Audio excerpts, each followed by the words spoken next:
ya Habib, jadi perlu bimbingan psikologis, kemudian spiritual. Tapi kalau kemudian ada indikasi kekerasan, bahkan mungkin sampai mengakibatkan kematian, rehabilitasi ya Mbak di situ baru. Oke, ini ada pertanyaan selanjutnya dari Debbie Fitria. Oh, ini juga Mas. Debbie Fitria. Ini rupanya mungkin kangen sama Mbak Iva karena tidak ketemu di kelas, ketemunya di live IG. Halo Debbie. Halo, saya juga halo deh. Saya juga akan menyapa follower kita ngopi the series. Mbak, sebutan kita follower bukan follower. O-nya diganti A. Itu ide tim. Karena dari kata law kita orang. Apakah yang mendasari kriminalisasi LGBT? Dan bagaimana kaitannya dengan HAM? Apabila kita mengatur mengenai LGBT, apa mungkin ada indikasi bahwa sebenarnya Indonesia itu menyetujui LGBT? Karena yang diatur adalah dampak LGBT-nya. Kritis sekali nih. Oke Debbie, makasih ya. Sebenarnya yang mendasari LGBT dikriminalisasi itu adalah perbuatannya dia yang melanggar adanya norma-norma di masyarakat. Nah, dan yang kedua adalah adanya laporan dari korbannya, makanya bisa diproses itu jadi kriminalisasi. Terus apa lagi pertanyaan itu? Bagaimana kaitannya dengan HAM? Kalau kaitannya dengan HAM itu ya jelas pasti hak asasi manusia dilindungi. Ya, karena ada hak privasi yang dilindungi itu. Udah ya, Bibi. Singkat. Tapi dia bilang kalau apabila kita mengatur mengenai LGBT, apa mungkin ada indikasi bahwa sebenarnya Indonesia menyetujui LGBT? Enggak. Untuk sementara Indonesia belum melegalkan LGBT. Karena itu LGBT masih menjadi pasal karet di dalam rancangan KUHP. Simpel sekali. Pemerintah kita galau, Mbak.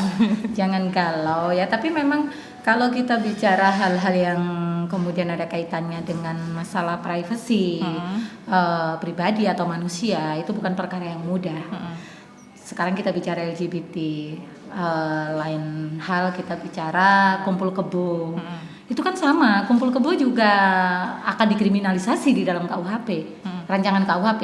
Mental juga dia menjadi pasal karet. Jangan jauh-jauh tentang kita bicara kumpul kebo, kemudian LGBT, perzinahan saja ya Mbak, 284 KUHP itu dibatasi. Dia menjadi delik aduan, bukan delik biasa. Kenapa? Sekali lagi ada hak privasi di situ. Hak privasi antara siapa? Pasangan yang sudah terikat perkawinan yang sah. Mungkin ada lagi? Oke. Jadi tidak mudah ya Mbak, tidak semudah kita. Ada lagi? Iya ya. Kayaknya masih sampai.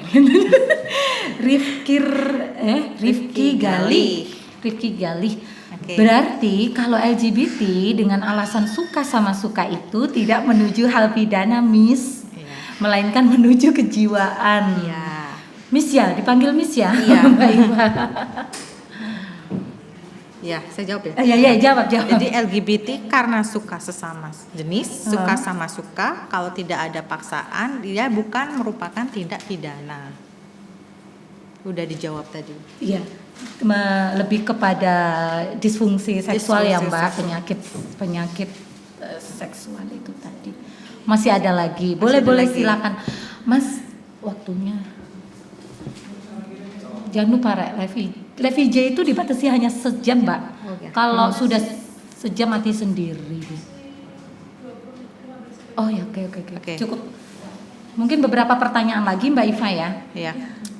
Mbak, nanti kita ini konsep ini kan akan saya perluas menjadi konsep semacam talk show, podcast juga seperti ini dengan mengundang teman-teman yang lain yang ada kaitannya dengan LGBT, mungkin dengan teman LGBT-nya atau teman-teman yang mempunyai bidang keilmuan yang lain selain seperti kita Mbak, hukum pidana. Mungkin Mbak Iva harus siap nanti untuk saya hadirkan kembali bertemu dengan teman-temannya. Insya Allah akan saya konsepkan segera. Oke, mungkin sambil menunggu. Mbak, bagaimana studinya Mbak? Baik. Kita ini pejuang apa namanya? Pejuang disertasi. Pejuang disertasi. Mbak Iva ini teman-teman follower juga sedang menempuh studi lanjut S3 sama dengan saya, cuma Mbak Iva kuliahnya di UB, Universitas Brawijaya, saya di UNER. Padahal beliau ini S2-nya alumni UNER. Kenapa tidak sekolah di UNER aja, Mbak? Pengen nyari hal baru. Kalau di UNER, Mbak, 2019 kan sama dengan aku ya, sama kita. Kalau andai kuliahnya di UNER ya ketemu aku nih. Barengan gitu. Barengan. Cuma saya ketemu Pak Dodi. Dodi kamu lihat enggak kayaknya. Baik. Mohon maaf ini follower kita IG-nya tidak menghadap kita berdua, jadi tidak bisa melihat pertanyaan. Tunggu tim mencatat pertanyaan sampai selesai. Sampai kapan ya, Mbak? Corona. Betul, kita WFH, kita kuliah daring. Kemarin saya mengawali kuliah daring dengan teman-teman mahasiswa, tapi di kami semacam ini praperkuliahan, belum kuliah aktif. Semacam ya ngobrol ringan, orientasi. Pada Bu kangen ke kampus, Bu kami kangen kuliah di kelas. Ya saya bilang sama. Saya pun demikian. Ya kalau kalian kangen ke kampus saja, saya ada di kampus, piket setiap Senin Selasa. Tapi kita kangennya itu kuliah di kelas. Iya, betul gitu. Itu mahasiswa yang sudah dewasa ya Mbak, bisa mengerti bagaimana keadaan.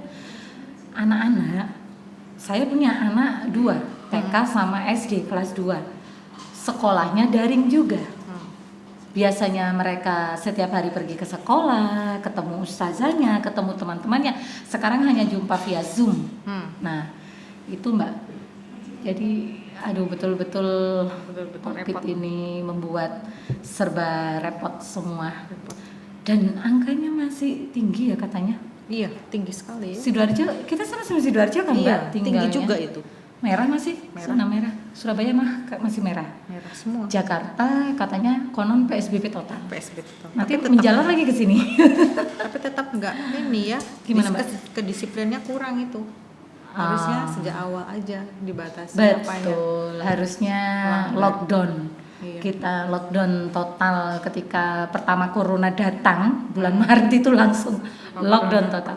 Tapi rupanya pemerintah kita mempunyai sikap yang berbeda Mbak dalam mengatasi corona, dan kita wajib sudah menghargai, menghormati keputusan pemerintah.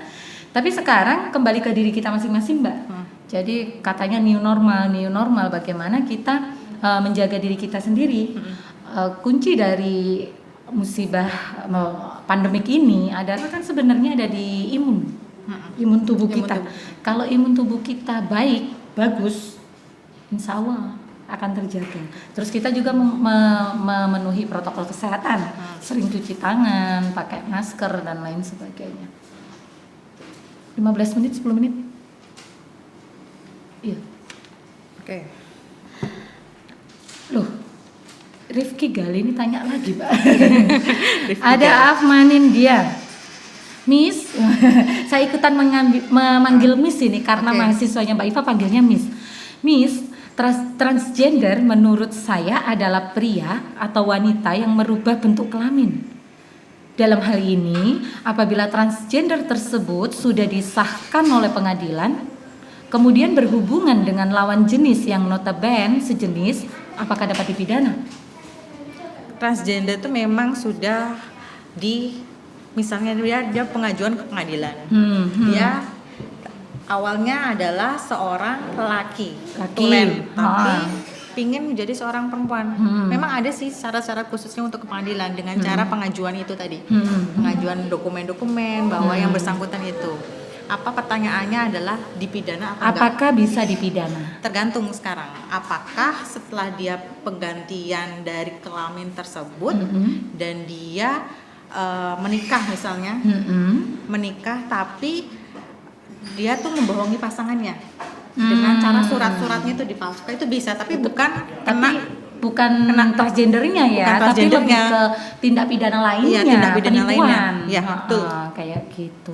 Tapi kalau yang ditanyakan Afmanin dia ini, transgendernya, perubahan kelamin itu kelaminnya. dari pria ke wanita atau wanita ke pria tidak bisa dipidana. Tidak bisa dipidana. Karena di dalam KUHP kita tidak diatur. Kemudian Rifki gali lagi.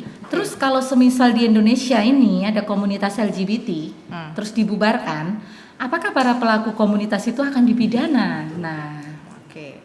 memang menarik ini mahasiswa Mbak. Kita pancing aja begitu ngomong pidana, semua ditanyakan apakah bisa dipidana, apakah bisa dipidana. Kalau komunitas LGBT sendiri itu dibubarkan, dipidana atau enggak? Apakah para pelaku komunitas itu akan dipidana? Jadi ketika dibubarkan apakah bisa dipidana? Tergantung, tidak. Tergantung. Tergantung apa Mbak? Tergantung apakah dia melakukan perbuatannya dan ada laporannya. Ya. Nah, itu. Begini para follower, kemudian mahasiswa-mahasiswa kita yang sangat kita cintai, pemerhati hukum pidana. Kalau kita bicara pidana, yang harus dipegang memang yang namanya asas legalitas. Tidak ada suatu perbuatan bisa dipidana sebelum dia diatur di dalam aturan undang-undang pidana. Jadi tidak semua perbuatan itu masuk di dalam perbuatan pidana. Bahkan untuk mengkriminalisasi saja itu tidak semudah seperti yang kami bilang tadi, yang kita bicarakan, karena tema kita adalah kriminalisasi. Itu tidak semudah kita membalikan telapak tangan kita tiba-tiba oh ya LGBT bisa menjadi tidak pidana. No, tidak bisa seperti itu. Jadi itu butuh perjalanan panjang. Mbak ini ada pertanyaan lagi ya. Kalau tadi Rifki gali, ini Rifki Kholis ini kembar apa? Enggak, beda orang itu. Beda orang ya. Beda orang. Bagaimanakah sanksi pidana yang diatur dalam RUU KUHP tentang kriminalisasi LGBT? Okay. Dalam konteks yuridis normatifnya, apakah unsur-unsur dari RUU Aduh, belum nak? Belum kawan. Silakan Mbak. Oke, bagaimana sanksi pidana yang diatur dalam RUU KUHP tentang kriminalisasi? RUU KUHP tentang kriminalisasi ada di dalam pasal 495 sudah dijelaskan tadi. Terus ancaman hukumnya itu sekitar 15 tahun. Ya, 5 sampai 15 tahun. Kemudian apa konteks yuridis normatifnya? Konteks yuridis normatifnya itu ada yang tadi pelanggaran dari norma-norma itu tadi. Tapi rancangan KUHP tidak bicara itu. Tidak bicara itu. Yang diatur di dalam pasal 495 KUHP adalah perluasan dari pengertian pencabulan, bukan LGBT-nya. Sekali lagi ya Mbak ya, kita sampaikan bahwa sampai sekarang, sampai detik ini LGBT belum dikriminalisasi. Artinya belum menjadi tindak pidana di dalam rancangan KUHP kita. Yang ada di dalam pasal 495 KUHP ayat 2 itu adalah perluasan dari pengertian pencabulan yang diatur di 292 KUHP, dan itu hanya memperluas ini Mbak, pengertiannya dari dewasa ke anak-anak, kemudian ditambah dewasa ke anak-anak itu pun di dalam rancangan KUHP menambah pidananya dari 5 tahun 292 KUHP 5 tahun menjadi 9 tahun. Kemudian di ayat 2-nya memperluas pengertian dewasa dengan dewasa, yang ini kemudian tidak bisa diterima. Yang menjadi pasal karetnya di sini. Oke, sudah menjadi ada notis dari teman-teman tim bahwa kita sudah sampai di penghujung acara Mbak Iva. Dan selalu di setiap live IG seperti ini saya ingin bintang tamu saya menyampaikan closing statement, bagaimana ada statement sederhana tapi bisa mengena dan bisa ditangkap oleh para follower, oleh para masyarakat, teman-teman yang menyaksikan live hari ini. Silakan Mbak. Simpel saja. Tapi intinya adalah kriminalisasi LGBT untuk LGBT-nya itu tidak dikriminalisasi, tapi melainkan jika ada pelanggaran di dalam norma-norma itu, hukum pidana berhak untuk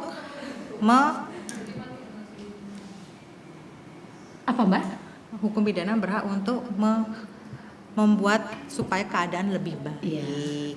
Karena fungsi dari hukum pidana salah satunya adalah menjaga ketertiban umum, di mana kalau LGBT ini dirasa menimbulkan keresahan semacam moralitas publik, baru mungkin hukum pidana bisa berperan di situ. Oke, begigitu ya Mbak Ika. Jadi memang tema kita hari ini, sore hari ini memang sangat menarik para follower. Bagaimana kriminalisasi LGBT masih menjadi pasal karet, senyampang KUHP kita belum disahkan oleh pemerintah, maka ini masih menjadi pembahasan yang cukup menarik dan cukup serius dirasa. Tapi sekali lagi apa yang kami sampaikan di sini tadi, obrolan kita semoga bisa menjadi tambahan wawasan keilmuan kepada para follower semua, kepada teman-teman mahasiswa, pemerhati hukum pidana dalam acara Ngopi The Series kali ini, Ngobrol Pidana. Dan saya mengingatkan Mbak, kita selalu dalam acara live seperti ini akan nanti kita berikan giveaway, tapi juga akan kita upload dulu di akun YouTube Ngopi The Series dan lain sebagainya. Mbak Iva ini sudah punya buku. Saya nanti boleh lah Mbak ya bukunya buat giveaway untuk para penanya terbaik. Belum tak bawa. Nggak apa-apa Mbak, nanti bukunya menyusul saja, kirim aja. Orang rumah kita dekat sama-sama situ aja. Baik para follower, para teman-teman yang sangat kami cintai, kita sudah sampai di penghujung acara. Sekali lagi live IG itu dibatasi hanya 1 jam. Inginnya kita berlama-lama ngobrol di sore hari ini, tapi waktu membatasi. Dan jangan lupa selalu nantikan acara Ngopi The Series di setiap serinya. Biasanya kita memang live IG setiap hari Rabu, tapi memang ada kendala kemarin dari narasumber kita Mbak Iva, sehingga bisanya hari ini. Itu fleksibel saja para follower, dan akan kami infokan selalu di IG-nya Ngopi The Series. Dan satu lagi jangan lupa para follower dan teman-teman bisa mengunjungi channel YouTube kami, yaitu YouTube Ngopi The Series. Di situ sudah kami tayangkan beberapa yang seperti live IG, podcast dan lain sebagainya. Silakan dikunjungi di channel YouTube YouTube Ngopi The Series. Mbak, makasih banyak atas kehadirannya. Semoga apa yang kita obrolkan sore hari ini bermanfaat bagi para follower dan teman-teman sekalian. Semoga kita bisa bertemu lagi ya Mbak ya. Nanti kapanlah saya tak main ke UMG, Mbak Iva main ke kampus. Main kalau ada acara sih kita ini Mbak. Kalau nggak ada kita jarang bertemu, apalagi musim pandemik seperti ini. Oke, terima kasih Mbak Iva. Kita terima kasih. Kita jumpa lagi di Ngopi The Series seri selanjutnya. Tetap bersama kita, tetap selalu sehat ya teman-teman. Jaga diri, semoga kita semua dilindungi oleh Allah. Selamat sore, wassalamualaikum warahmatullahi wabarakatuh. Waalaikumsalam.